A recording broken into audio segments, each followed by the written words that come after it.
So what I was saying the other day was on a painting or a surface that's really scratchy. Well, let me just start this way. You remember how when we were troweling the paint on, I was showing you to pour the paint on and smear it on. What that does is it fills all the pores of the wood. You know, and you can build up the paint. You can get the surface of the paint really, really smooth.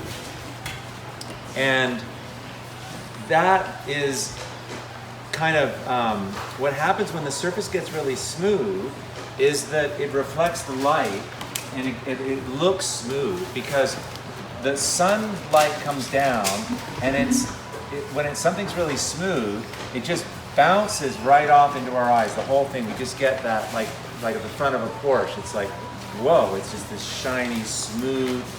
We see the light just bounces on. When we sand it and scratch it and gouge it, and when the way the wood comes anyway, it's got all these little scratches and grooves in it. So the light is coming down and it's hitting these little areas. And so we're getting some of this reflection, but not as much. So it's textured and it doesn't reflect as well. It's not shining. That's why it's not shining. Exactly. That's why it's not shining. Right. So that'll relate to what I'm going to explain now about getting surface sheen. Okay, so this is really an ugly pink thing, and it's scratched and I've sanded it and it's really rough. What I can do with this is I can come in and I can put gloss medium on it, or I can use gel medium on it. I can smooth this out by putting coatings of that plastic on it. So you can take a rough painting and you can put gloss medium on it, and you can do this a couple times, but you can use a trowel or you can use a brush, but like I'm really getting a really nice coat on this. Do you see that? This is filling all the pores of the picture. Need a little bit more. You don't spare it. Right. Well, I want to get this smooth. What's cool is that this dries all clear.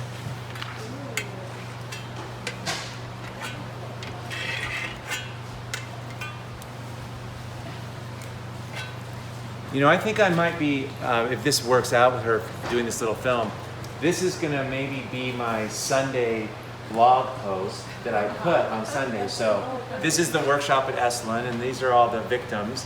And so anyway, so happy Sunday. This is probably Sunday. I wasn't in my studio, so I didn't have time to do a video for you guys. So this is I think this could be cool because I'm realizing like I don't think I've ever explained this.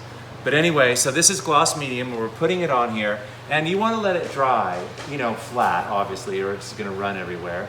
Let it dry, and this is what's so cool is this will fill and be pretty smooth.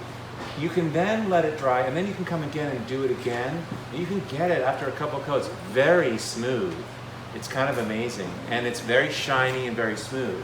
Now, if you think back to what we've been talking about all week about differences, when we look at something in nature, or you know, if we look at this picture, we know when we look at it that it's going to be textured because this is what it looks like with texture.